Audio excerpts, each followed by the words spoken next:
నమస్తే, welcome to Y news. నేను Kalyani. The news sponsored by Vaira family restaurant, national highway, Petagunta.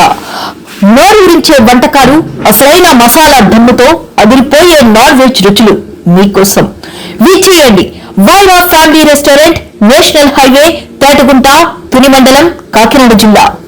Ambedkar Konaseema జిల్లా కొత్తపేట నియోజకవర్గం కోనసీమ తిరుమలగా ప్రసిద్ధిగాంచిన ఆత్రేయపురం మండలం వాడపల్లి శ్రీ వెంకటేశ్వర స్వామి వారి ఆలయంలో గురువారం జరిగిన హుండీల లెక్కింపు కార్యక్రమంలో రికార్డు స్థాయిలో 2.17 కోట్ల ఆదాయం లభించింది. దేవస్థానం చైర్మన్ ముదునూరి వెంకటరాజు, కార్యనిర్వహణాధికారి డిప్యూటీ కమిషనర్ నల్లం సూర్య చక్రధర్రావు ఆధ్వర్యంలో స్వామివారికి ప్రత్యేక పూజలు నిర్వహించిన అనంతరం హుండీలను తెరిచి లెక్కింపు ప్రారంభించారు. గత 35 రోజులకు గాను వెంకటేశ్వర స్వామి వారి ప్రధాన ఆలయం, శ్రీ విశ్వేశ్వర స్వామి వారి ఆలయం హుండీల ద్వారా 1,58,536 రూపాయల నగదు, అన్నప్రసాదం హుండీల ద్వారా 59,82,822 రూపాయల నగదు లభించినట్లు ఆలయ అధికారులు తెలిపారు. అదేవిధంగా 42 గ్రాముల బంగారం, 1 కిలో, 280 గ్రాముల వెండి, 13 దేశాలకు చెందిన 73 విదేశీ కరెన్సీ నోట్లు హుండీల్లో లభించాయని తెలిపారు.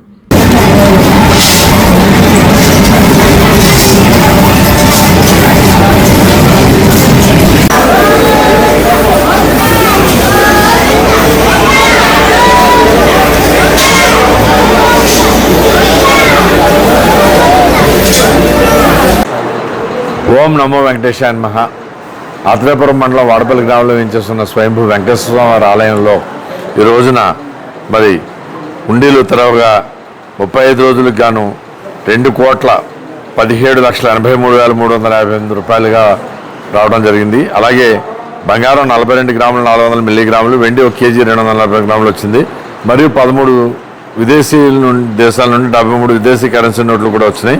ఈ యొక్క కార్యక్రమంలో ధర్మకర్తల మండల చైర్మన్ ముదునూరి వెంకటరాజు గారు, ధర్మకర్తలు మరియు D Suresh Babu assistant commissioner Mandapalli, అలాగే పివిఎస్ కామేశ్వరరావు గారు group temples Paluvela, B Narendra Kumar group temples Atreyapuram, అర్చక స్వాములు, వేద పండితులు, గ్రామస్తులు, మరి పత్రికా విలేకరులు, అలాగే కరూరు వైశ్య బ్యాంక్ వారు, మరి కెనరా బ్యాంక్ వారు, వీరందరి యొక్క సహకారంతో ఈ యొక్క కార్యక్రమాన్ని విజయవంతంగా చేశామని చెప్పి ఇది ఒక రికార్డు.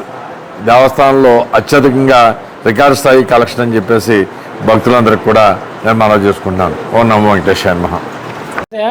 ఈరోజు మన కోనసీమ తిరుపతిగా పేరుగాంచినటువంటి వాడపల్లి దేవస్థానంలో జరిగేటువంటి ప్రెస్ మీట్కి ఇచ్చేసినటువంటి విలేకరి సోదరులందరికీ కూడా ముందుగా పేరున ధన్యవాదాలు తెలియజేసుకుంటున్నాం. మీకు తెలిసిందే, నిన్న మన స్వామివారిది ఉండి లెక్కింపు జరిగింది. అది ఇంచుమించుగా 2,17,00,000 సుమారు వచ్చి రావడం జరిగింది. అంటే గత నెలలో, జనవరి నెలలో మన సంక్రాంతి మొన్న అన్ని ఉన్నప్పటికీ కూడా 2,04,00,000 అయింది. దాని మీద 11 లక్షలు పెరగడం చాలా ఆనందదాయకం. భక్తులు కూడా అందరూ కూడా వేలాదిగా లక్షలాదిగా మన వాడపల్లి క్షేత్రానికి వచ్చి వాళ్ళు మన దేవుని కటాక్షం తీసుకోవడం, అలాగే దానికి ముఖ్య పాత్రగా మీ విలేకరుల సోదరులు అందరూ కూడా దాన్ని ఏంటంటే ఎక్కడ చూసినా సరే మన పబ్లిసిటీ మీరందరూ చేసేటువంటి కృషి చాలా అమోఘమని ఒకసారి మీ అందరికీ తెలియజేస్తున్నాను. ఎందుకంటే మన అందరూ కూడా సమిష్టి కృషితో ఈరోజు మన క్షేత్రాన్ని చాలా డెవలప్ చేసుకోవడం జరుగుతుంది. అంటే మనం చెప్పాం, ప్రతి నెలలో కూడా ఒకసారి మీడియా ముఖంగా మన టెంపుల్కి వచ్చేటువంటి ఆదాయాలు, ఖర్చు అన్నీ కూడా తెలియజేయాలని మా ట్రస్ట్ బోర్డు నిర్ణయించుకోవడం జరిగింది. దీనికి స్థానిక శాసనసభ్యుడు బండా సత్యేంద్ర గారు కూడా చెప్పారు. ఏంటంటే మనంతా కూడా ట్రాన్స్పరెన్సీగా ఏదైతే ఉందో అది ప్రజలకి, పబ్లిక్కి చెప్పాలనే ఉద్దేశంతో ఈరోజు ఈ కార్యక్రమాన్ని ఇక్కడ ఏర్పాటు చేయడం జరిగింది. కాబట్టి వార్షిక ఆదాయాలు అన్నీ మీకు మనం చెప్పాను. అలాగే ఈ రోజుకి మన దగ్గర ఉన్నటువంటి ఆదాయం ఎంతంటే 27 కోట్లు, ఇంచుమించు రమారం 27 కోట్ల రూపాయలు ఈ రోజు మన దగ్గర ఆదాయం